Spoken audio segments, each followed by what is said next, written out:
반갑습니다, 여러분. 예, 방금 소개받은 안도건 목사입니다. 저는 학교에서 가르치는 일을 하고 있습니다. 그리고 이렇게 청년들을 보니까 너무 좋네요. 그래요. 저도 한때 저 나이였는데 아마도 제 아들, 딸하고 비슷할 것 같아요. 아니면 더 적거나 제 둘이 있는데 그 아들이 29살이고 딸이 23살 이렇게 됩니다. 사실 제가 여기 오게 된 이유를 잘 모르시죠? 예. 사실은 우리 목사님하고 사모님과는 굉장히 오랜 기간 이렇게 교제를 갖게 되었는데 그 이유는 목사님이 아니고 사모님 때문입니다. 사모님이 중학생 시절에 제가 선생님이었습니다. 예, 그게 인연이 되어서 사실 그때 학생들하고 지금도 만나고 있어요. 좋은 기억을 가지고 있고, 그리고 목사님은 원래 그 교회 다니는 분이 아니었는데 사모님과 덩달아 오는 바람에 또 이렇게 귀한 교제를 갖게 되었습니다. 두 분을 뵐 때마다 저는 이렇게 말씀드려서 될지 모르겠는데 그 에너지를 이렇게 공급받는 느낌이에요. 성령의 기운을 받는 느낌입니다. 두 분이 인상이 너무 좋으시고 그거 아시는군요 이미. 그래서 사실은 세월이 이렇게 흘러서 계속 만난다는 것이 쉬운 일이 아닌데 이렇게 지속적인 만남을 갖는 데는 이유가 있습니다. 그것은 그때 우리 교회에 저는 그렇게 생각해요. 제가 이 고백을 할까 말까를 아까 목사님께서 3박 4일을 고민했다고 얘기를 했어요. 저는 사실 부흥사 스타일의 설교자도 아니고요. 그냥 공부하는 사람이에요. 그리고 어디 가서 제 어두운 그늘을 드러내는 거 그렇게 즐거운 경험 아니거든요. 근데 오늘 저는 청년부 헌신 예배고 사실 제가 공개석상에서 제가 이 이야기를 꺼내는 거는 굉장히 저한테 용기가 필요했던 일입니다. 여러분들이 기도가 필요합니다. 그래서 더 큰 용기를 가지고 여러분께 나눌 수 있기를 바라고요. 저는 그때 사실 굉장히 어려운 시절이었어요. 대학교 2학년 때 우리 사모님이 다녔던 교회에 교사로 부임을 했는데 그 전까지 저는 좋은 표현으로 신학생이었지 사실은 우울증 환자였습니다. 학교 공부를 제대로 하지 못했고 지금 제가 교수인데 믿어지지가 않죠. 저랑 같이 공부했던 친구들도 그때의 저를 기억하는 친구들은 제 이 모습을 믿지 못합니다. 너무너무 힘든 시간을 보냈고요. 어려운 시기를 보냈는데 그때 교회를 통해서 제가 치유를 받았습니다. 목사님의 설교를 통해서도 물론 은혜를 받았지만 학생들과의 교제를 통해서 그리고 같이 봉사했던 그 선생님, 지금은 그 선생님께서 당시 그 선생님은 제가 갑자기 생각이 안 나네. 서울대 동양사학과를 다니던 학생이었는데 대학생이었는데 지금은 네팔 선교사를 하고 계십니다. 여러분 이 놀라운 역사들이 그냥 이루어진 것이 아니라는 걸 제가 다 설명하고 싶은데 그러려면 다음 주 수요일까지 제가 설교를 해야 돼요. 그래서 그건 못 하겠고 얼마 전에 그때 당시 전도사님이었고 제겐 선배 되시는 목사님께서는 하늘나라로 가셨습니다. 근데 그때 제가 느꼈던 그 선배의 따뜻한 사랑, 목사 이전에 저를 품어주셨던 그 사랑을 아직도 잊지 못합니다. 그리고 제가 신학교 기도실에 가서 기도했던 그 기억들도 잊지 못합니다. 찬양을 부르면서 위로받았던 그 기억들이 지금의 저를 있게 했기 때문에 사실은 여러분 청년들에게 꼭 이야기를 해드리고 싶었습니다. 살다 보면 생각보다 어려운 일에 봉착하는 경우가 꽤 있습니다. 그러나 그럼에도 불구하고 여러분이 찬양으로 고백한 대로 기도한 대로 하나님에게 소망을 두고 살아간다면 그 인생에게 하나님의 놀라운 은혜와 축복이 부어진다는 사실 절대로 잊어버리지 마시기 바랍니다. 제가 오늘 읽은 본문에 질그릇 얘기가 나옵니다. 첫 번째 고린도후서 4장 7절 말씀인데 바울의 자전적인 고백이에요. 같이 한번 읽어볼까요? 한 절만. 시작. 우리가 이 보배를 질그릇에 가졌으니 이는 심히 큰 능력은 하나님께 있고 우리에게 있지 아니함을 알게 하려 함이라. 아멘. 여러분, 물론 모든 사람이 다 똑같이 태어난 건 아닙니다. 어떤 사람은 정말 특별한 재주를 가지고 태어난 사람들이 있어요. 뭐 남들을 슬프게 대하고 기쁘게 대하고 노래를 잘한다거나 뭐 웃긴다거나. 우리나라에서 제일 잘 웃기는 사람이 혹시 누군지 아세요? 모르세요? 차은우래요. 차은우. 사람들이 한마디도 안 하는데 보기만 해도 웃는데요. 그래서 우리나라에서 제일 웃긴 사람은 잘 모르세요? 차은우 씨? 그렇게 공평하지 않게 태어나는 경우도 있어요. 그러나 사람들 인생을 살다 보면 우리가 다 비슷비슷하다는 것을 경험하게 됩니다. 이게 왜 바울의 고백이냐면, 바울이 생각해 봤어요. 자기가 굉장히 잘났다고. 정말 잘났어요. 공부 잘했고요. 소위 요즘으로 얘기하면 명문대학 출신이고 유대인 중에 유대인이고 로마 시민권 가지고 있었고 뭐 하나 모자란 것이 없다고 생각했어요. 그런데 알고 봤더니 자기가 죄인 중에 교이수라는 걸 깨달았어요. 그러면서 고백하는 거예요. 나는 별 볼 일 없는 사람이었는데 하나님께서 나를 이렇게 만들어 주셨구나.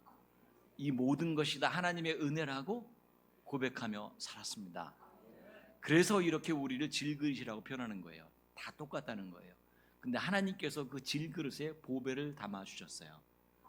다 비슷비슷한 인생이고 보잘것없고, 어떻게 보면 질그릇은 굉장히 저렴합니다. 본 차이나 아시죠? 그렇게 만든 거 아니에요. 소의 뼈를 갈아서 만든 것이 아니고 그냥 흙 퍼다가 개서 대충 만든 그릇이 질그릇이에요. 그게 다 우리 인생이 그렇다는 거예요. 하지만 그 질그릇에 보배가 담기는 순간 그 질그릇은 보배를 담는 중요한 역할을 하게 되는 것입니다. 제가 미국에서 목회할 때 저희 교회에 기타를 아주 잘 치던 친구가 있었어요.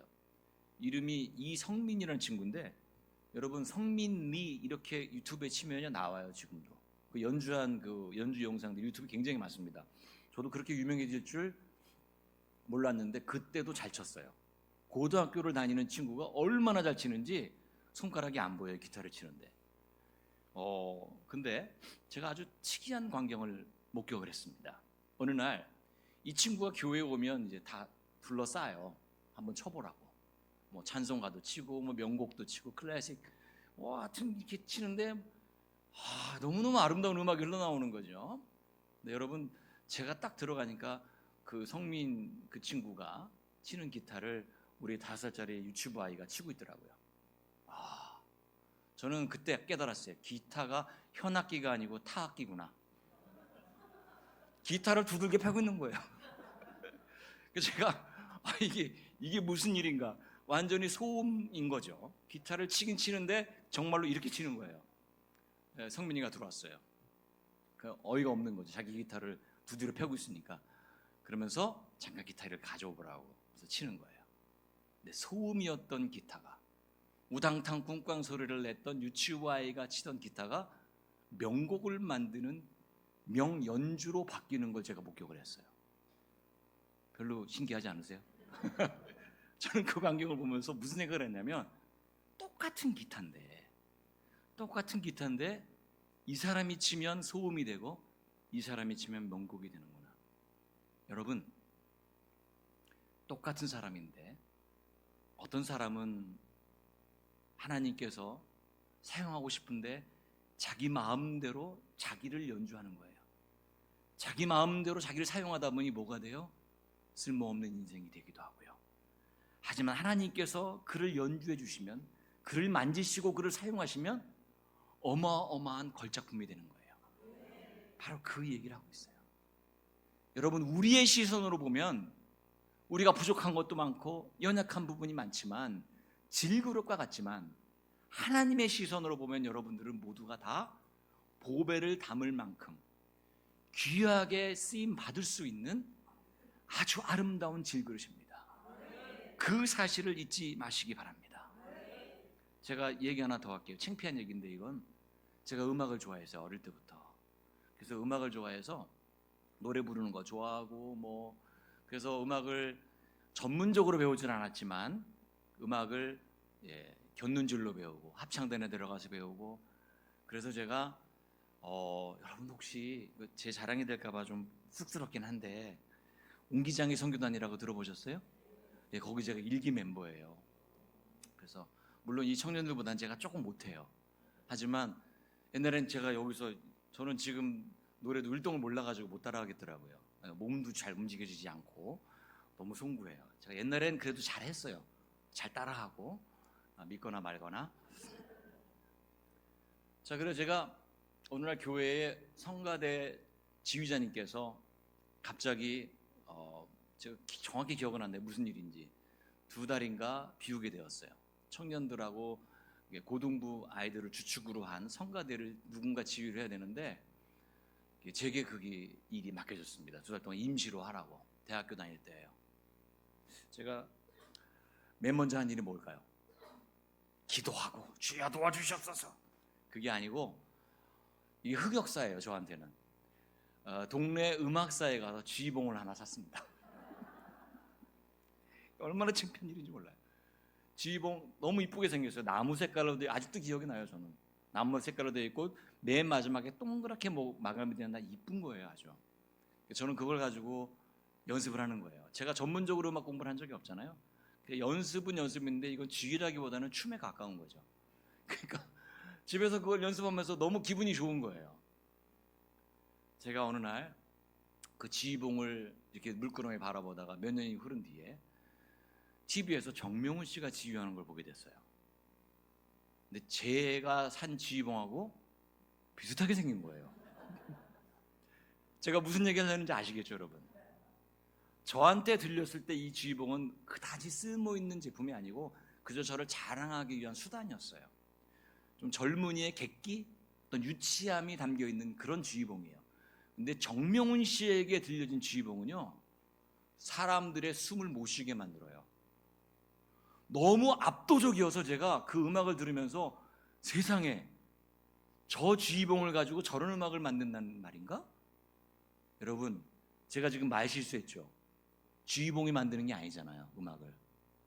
정명훈 씨가 오케스트라를 지휘함으로써 그 음악이 저희들에게 감동을 선사하는 거예요.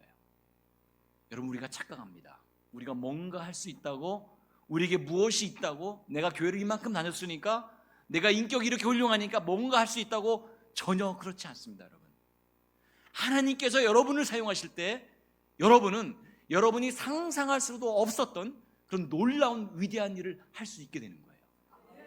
하나님에게 쓰임받는 지휘봉이 되시기 바랍니다. 여러분, 그 지휘봉이 1,000원짜리건 2,000원짜리건 10,000원짜리건 그건 상관이 없습니다. 하나님의 손에 들려지는 순간 여러분은 위대한 음악을 만들어낼 수 있는 거예요. 제가 여러분에게 제 암울했던 시절을 고백한다고 말씀드렸죠. 저는 태어나기 전부터 목사가 되기로 결정이 되어 있었어요. 저랑 아무 상의도 없이 두 분께서 그래, 애를 낳으면 우리가 목사를 만들자. 그냥 저랑 얘기를 좀 해야 되는데 엄마 뱃속에 있을 때 두 분이 결정하시고 저는 태어났더니 나시린이래요. 저보고 무슨 뜻인지도 모르고 자랐어요. 그리고 신학교를 갔어요. 부끄러운 고백인데 저는 신학교를 제가 자원해서 이렇게 들어간 게 아니고 대학교를 한번 떨어졌어요. 그리고 들어가니까 이도저도 아닌 거예요. 창피하기도 하고, 아유, 대학을 집어넣지 말걸.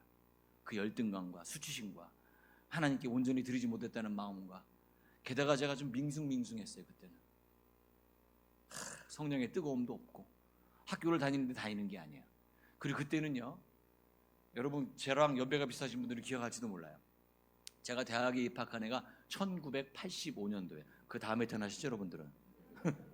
85년도인데 세상에 시국이 얼마나 어려운지 수업이 없는 거예요. 대학에 가도.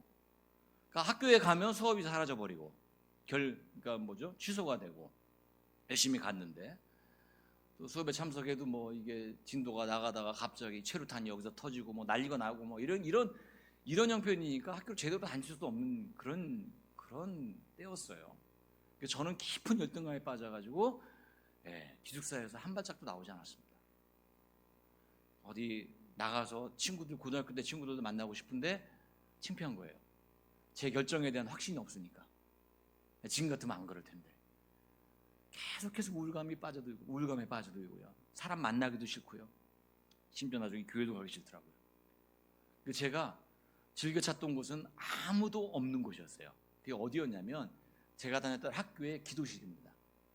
제가 너무너무 그걸 감사하는 게 뭐냐면 거기 기도실이 있어서 제가 살았어요. 그나마. 기숙사에서 나와서 100m가 안 돼요. 100m가 안 되는데 이상하게 거기가 끌려요. 그래서 거기 가가지고 제가 뭐 방언으로 기도하고 이거 아닙니다. 절대로. 기도도 못했어요. 솔직히 말씀드리면 여러분께 고백하기가 너무 부끄러운데 거기 가서 구석에 찌그러져서 앉아가지고 울었어요. 저는 하나님, 제게 즐거움이 없어요. 신학교에 왔는데 하나님의 은혜에 대한 사모함이 없어요. 저한테. 제가 목사가 될지 뭐가 될지 잘 모르겠어요. 주님, 왜 저를 이곳에 보내신 거예요 도대체? 지금도 앉을 거면서. 하나님, 음성을 좀 들려주세요. 주님께서 말씀을 안 하세요. 그렇게 과묵하실 수가 없어요. 아무리 찾아가도 얘기가 없어요. 그런데 어느 날 제가 깨달았어요. 어느 날이었는지 기억도 안 나요. 근데 제가 기숙사에서 이렇게 걸어 내려오는데 어떤 생각이 들었냐면 그날 문득 이렇게 걸어 내려오는데 와, 기도실이 있어서 너무 감사하다 이런 생각이 드는 거예요. 그래, 다른 사람 다 안 알아줘도 그래도 내 기도를 들어주시는 분이 있으니 주님 대답 안 해주셔도 좋으니까요, 그냥 거기 계셔서 제 얘기 좀 들어주세요. 오늘도 들을 텐데요, 주님 기다리셨죠? 들어가서 주님 저 왔어요. 눈물이 얼마나 나오던지. 그날이에요. 그날 주님께서 천둥번개로 저한테 말씀하지 않으셨어요. 근데 그날 제 안에 뭔가 모를 따스함이 생기는 거예요. 제 가슴 안에. 주님 감사합니다. 제 얘기 들어주셔서. 근데 왜 눈물이 나죠? 아이 참.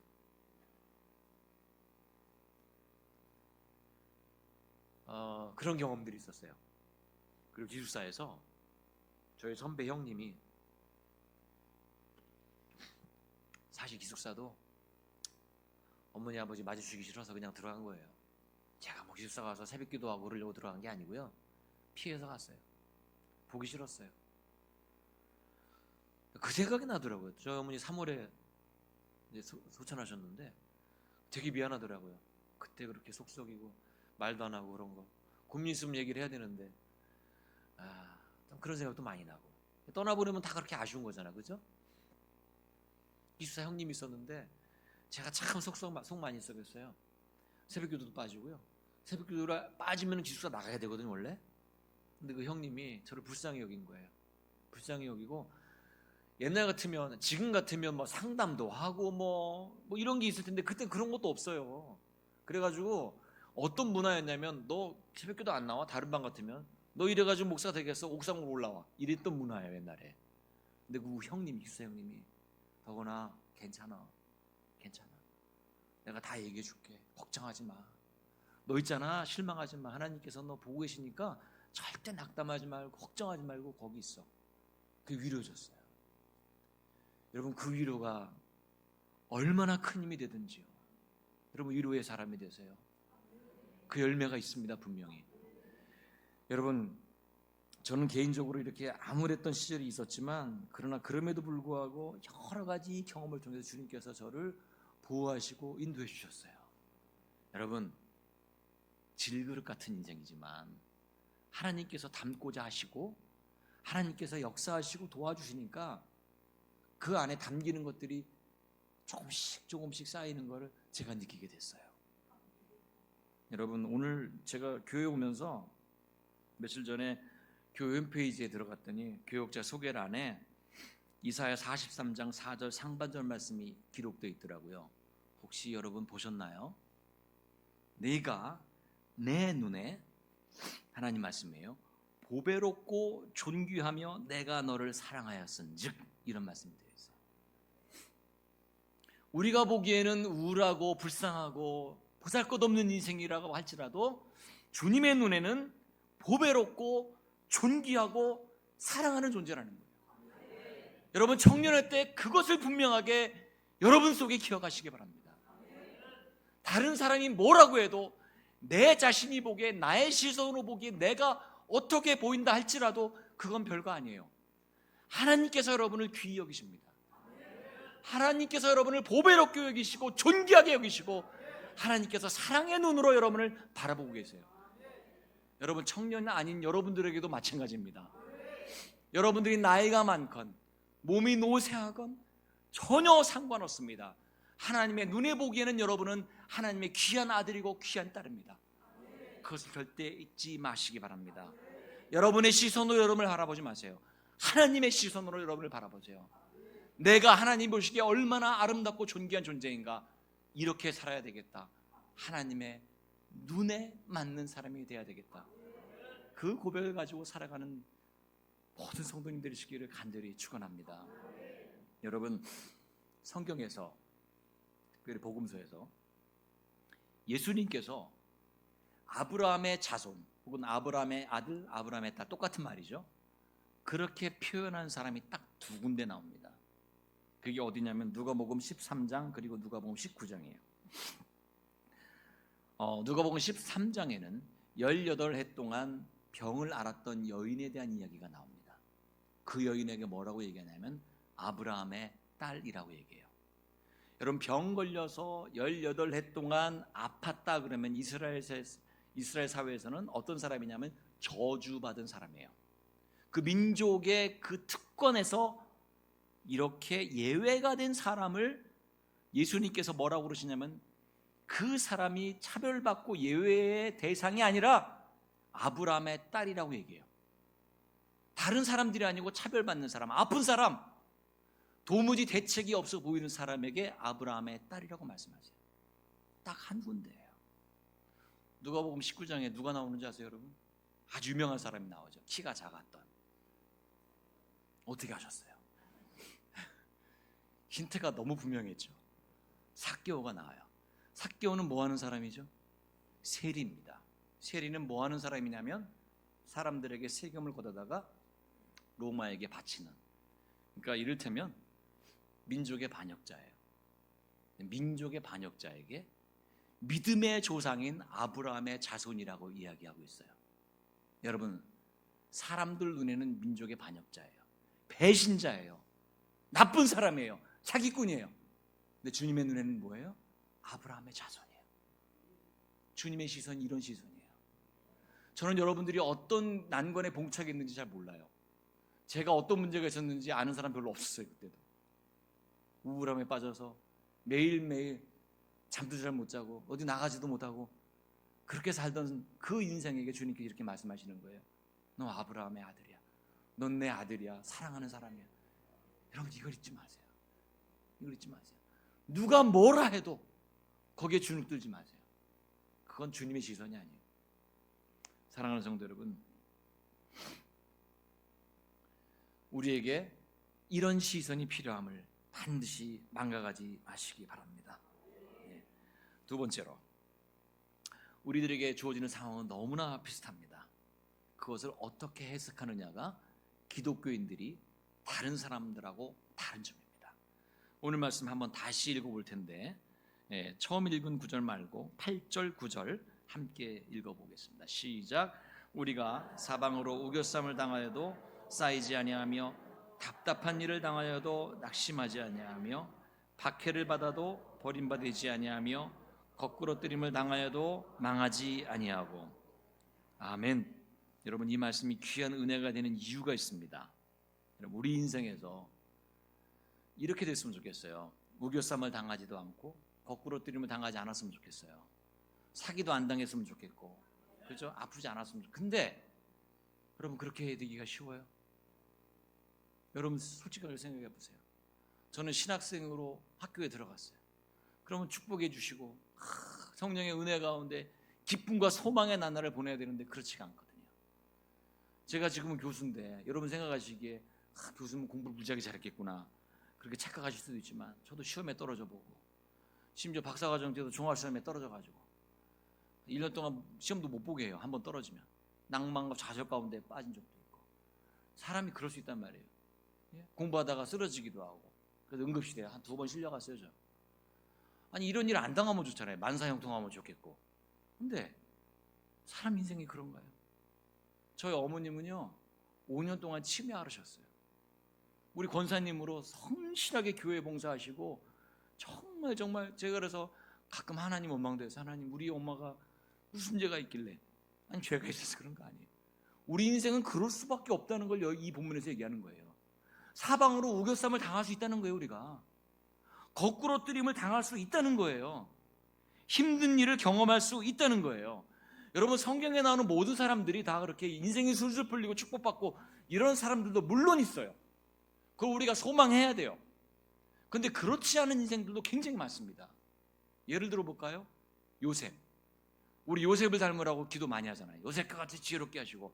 여러분 요셉의 인생을 알게 되면 그런 기도 쉽게 못해요. 요셉이 얼마나 고생을 했게요. 여러분 형님들한테 팔렸어요. 저래도 그런 동생이 있으면 좀 불편할 것 같아요. 생각해 보세요. 꿈꿨다고 자랑하는데 형님들이 다 자기한테 절을 하네. 뭐예요 이게? 미디안 상인들한테 팔려가지고 애굽으로, 또 애굽에 오면 좀 승승장구해야 되는데 또 보디발의 아내에게 모함을 당해가지고 감옥에 갇히게 됩니다. 억울한 일이 없었으면 좋겠어요.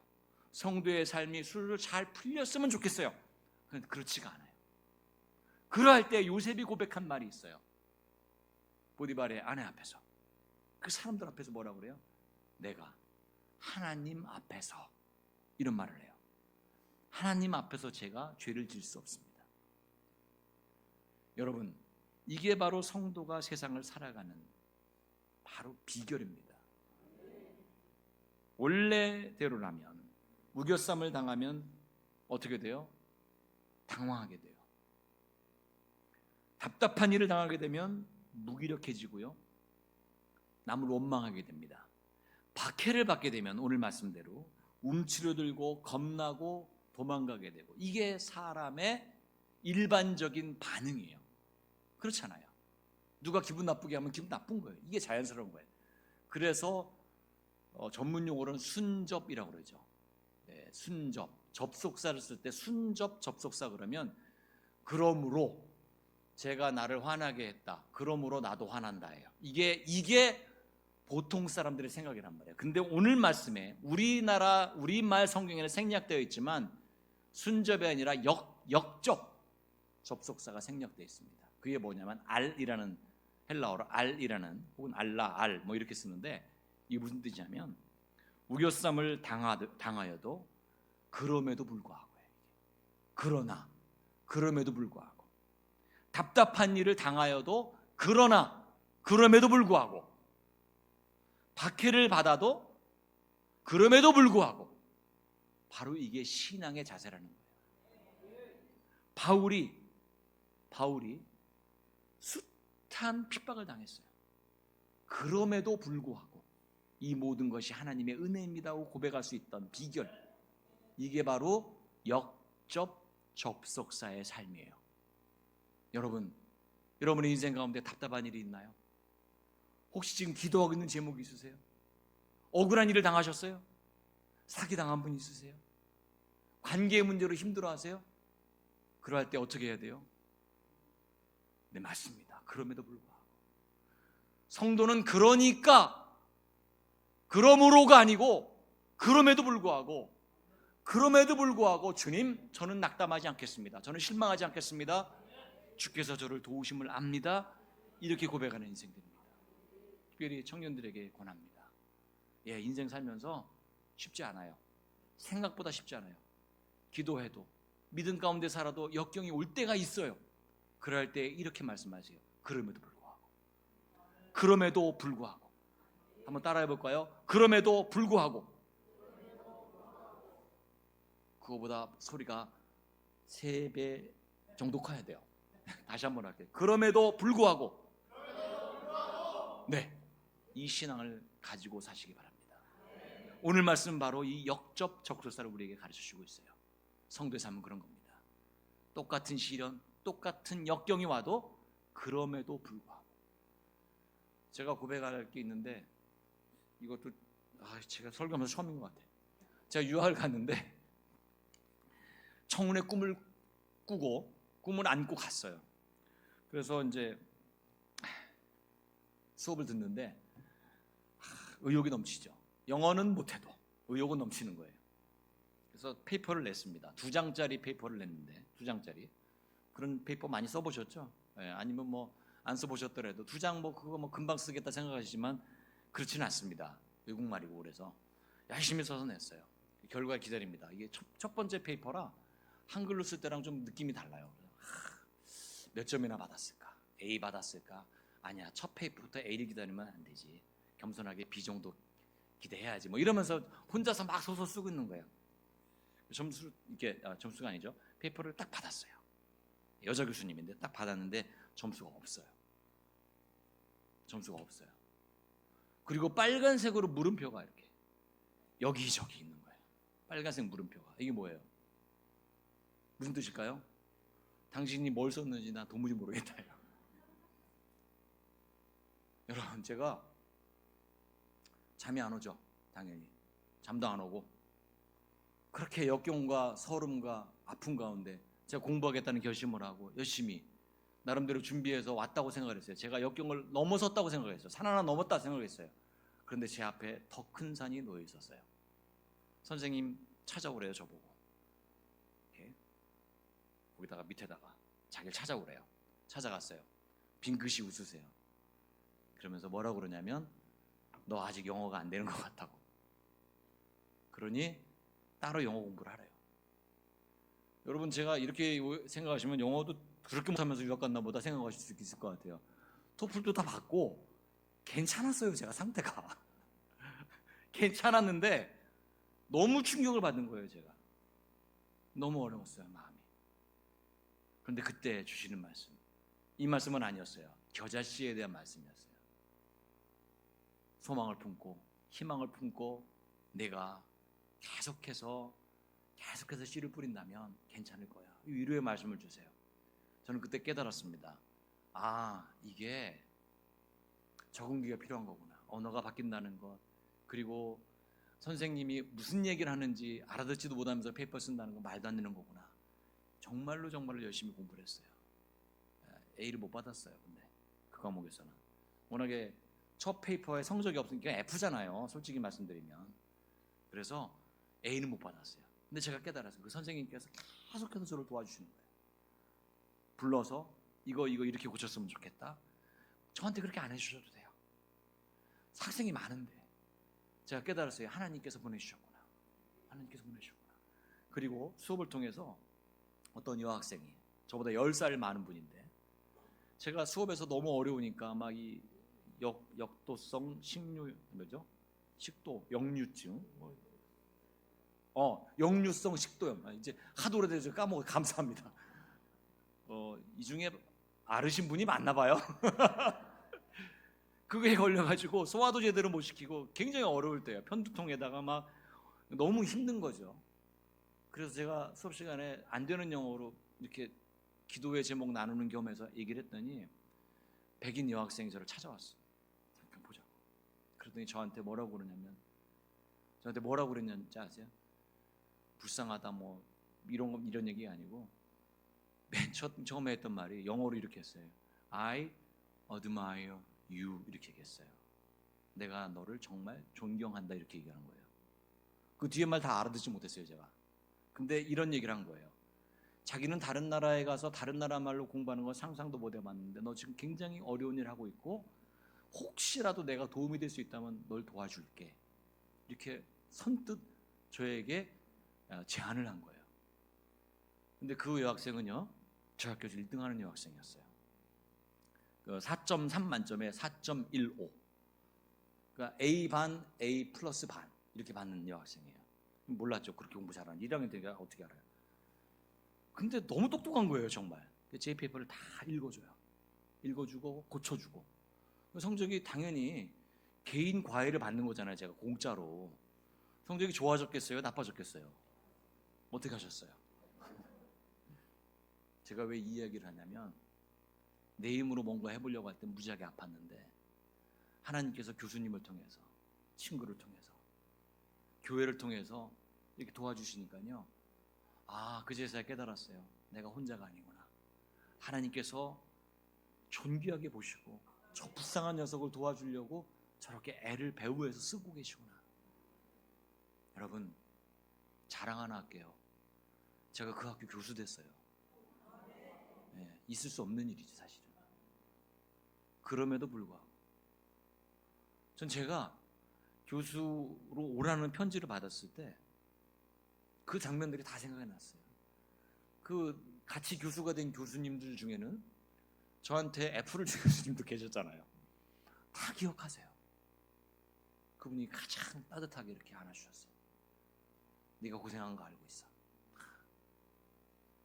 여러분, 세상에는요, 자기가 생각했던 것보다 계획했던 것보다 잘 될 때도 있다니까. 꿈을 가지세요. 절대 포기하지 마시고 내 기준으로, 내 시선으로 나를 바라보지 마시고 늘 역접 접속사를 생각하세요. 내가 이렇게 지질이 고생하는 이유, 난 이래서 안 돼가 아니고, 그럼에도 불구하고 그 신앙이 여러분을 살리고 또 여러분을 통해서 사람들을 살립니다. 그 믿음 가지고 살아가시기 바랍니다. 이렇게 시간이 빨리 가네요. 생각보다.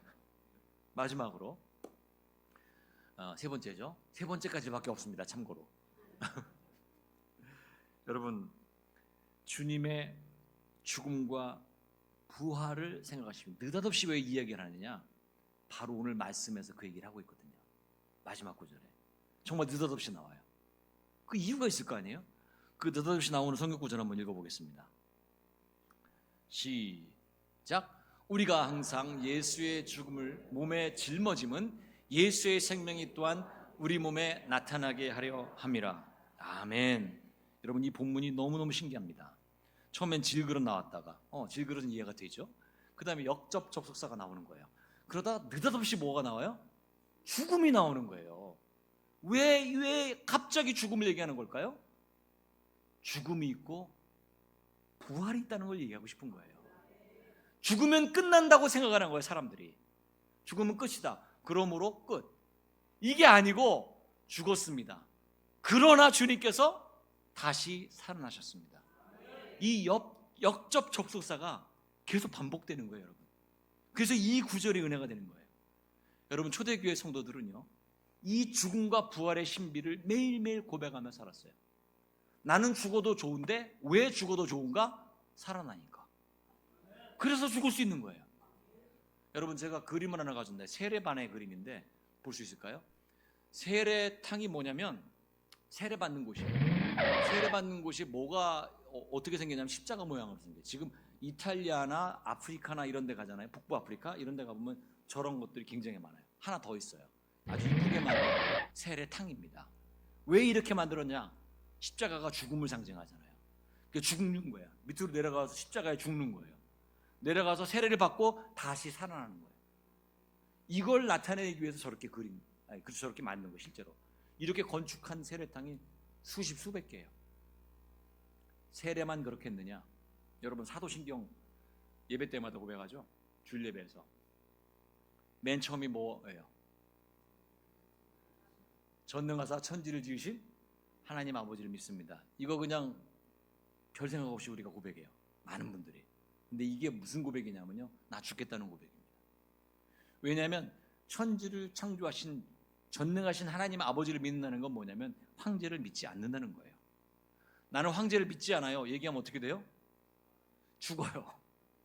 근데 그걸 교회에서 모여서 다 같이 나는 전능하신 천지의 창조주 하나님을 믿습니다. 그게 크레도거든요. 나는 믿습니다요. 한 사람 한 사람이 우리는 믿습니다가 아니에요. 우리는 믿습니다 그러면 도중에 빠질 수도 있잖아요. 근데 1인칭 단수로 돼 있다고. 나는 믿습니다. 그게 뭐예요? 난 죽어도 됩니다요. 여기 서 있는 한 사람 한 사람 교회에 나와서 황제를 믿지 않고 하나님을 믿는다고 고백하는 사람은 뭐냐면 나는 죽어도 괜찮다는 사람들이에요. 그 고백을 했던 사람들이 바로 초대교회의 교인들이었어요. 여러분, 이 세례가 아니죠. 사도신경이 그래서 우리가 대충 외우면 안 되는 신앙의 고백인 거예요. 그리고 이 사도신경은 세례 받을 때 다 외우게 했어요. 그 세례식에서 목사님 문답하잖아요. 그걸 다 외우게 시켰어요, 사람들에게. 왜냐하면 세례는 죽었다가 살아나는 거니까. 여러분, 죽습니다. 우리 형제 중에 죽는 사람이 내일 생길지도 모릅니다. 그러나 우리는 부활을 믿습니다. 이거예요. 여러분, 이 신비를 가지고 살란 얘기예요.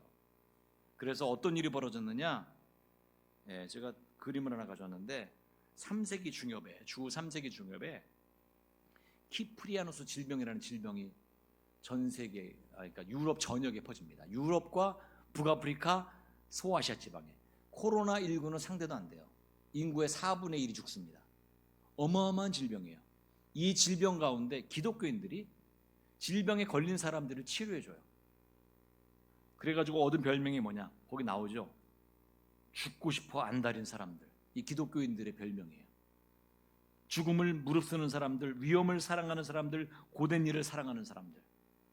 그 역사적인, 이거 무슨 강의하는 것 같네. 제가 직업이 그 다음 장을 한번 볼게요. 이건 알렉산드리아의 주교 디오니시우스라는 사람이 쓴 글인데 제가 일부를 읽어 드릴게요.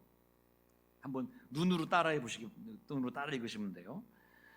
대부분의 우리 형제들은 자신을 아끼지 않는 사랑과 원신으로 서로를 돕고 두려워하지 않고 병자를 돌보았으며 그러다가 자신도 질병에 감염되면 이 세상을 기쁘게 떠났습니다. 다른 사람들을 치료하여 건강하게 해준 사람 가운데 다수가 죽었습니다. 장로, 집사, 평신도를 막론하고 우리 가운데 가장 뛰어난 사람들이 이렇게 자신의 목숨을 잃어갔습니다. 강한 믿음과 경건에서 나온 이런 형태의 죽음은 순교에 못지않은 죽음이었습니다. 그들은 죽은 성도의 눈과 입을 감기고 다물게 하고 어깨에 업고 시신을 옮긴 다음에는 안아서 정성을 다해서 씻기고 수유를 입혔습니다. 그리고 곧 자기 자신도 같은 의식을 제공받게 되었습니다. 죽었다는 거예요. 여러분, 이렇게 했더니 3세기 중엽의 기독교가 전 세계로 퍼지게 되고요. 사람들이 기독교에 대해서 완전히 다르게 생각하게 되고요. 313년에 로마에서 기독교가 공인을 받게 되고요. 380년에 로마의 국교가 되는 거예요. 이 역사에는 뭐가 담겨 있느냐? 성도의 죽음이 담겨 있다는 거예요. 심지어 이방인을 위해서, 이방인은 건드리면 안 되는 거였잖아요, 유대교에서는. 이방 사람들을 위해서 장례식을 치러주기까지 했습니다. 이 사랑이 세상을 완전히 바꾼 거예요. 이걸 연습하라는 거예요. 죽음과 부활을 기억하십시오. 여러분, 지금 실패한다고, 당장 시험에 떨어진다고, 당장 취업에서 떨어진다고, 당장 어떤 고난을 겪는다고 실망하고 낙담하지 말란 얘기예요. 왜냐? 주님께서 여러분을 아시고 여러분을 그 죽음에서 반드시 일으켜 세워 주실 것이기 때문입니다. 그래서 성도들은 이걸 연습을 했어요. 마지막으로 드릴 말씀 바로 골로새서 3장 15절 17절 말씀인데 다 아는 구절이지만 한 목소리로 한번 읽어보도록 하겠습니다. 시작. 그리스도의 평강이 너희 마음을 주장하게 하라. 너희는 평강을 위하여 한 몸으로 부르심을 받았나니 너희는 또한 감사하는 자가 되라. 그리스도의 말씀이 너희 속에 풍성히 거하여 모든 지혜로 피차 가르치며 권면하고 시와 찬송과 신령한 노래를 부르며 감사하는 마음으로 하나님을 찬양하고. 여러분, 이건 안 읽어도 됩니다. 여러분, 초대교회에 이 바울의 편지가 우리 지금 설교를 듣는 것처럼 사람들에게 읽혀졌습니다. 이걸 회람한다고 했는데 종이가 없었어요. 그래서 성경이 없었기 때문에 편지로 바울 사도가 보내면 성도님들이 순서를 정해서 이걸 기록하거나 받아 적거나 그 집에 가지고 가서 그것을 같이 가족들하고 읽었어요. 그리고 그리스도의 죽음과 부활에 대해서 함께 묵상하고 찬양하고 기도하고 이랬던 흔적이 남아있는 구절이에요. 시와 찬미와 신령한 노래 뭐냐면 시편과 찬송가와 요즘 말하면 복음성가 이런 것들.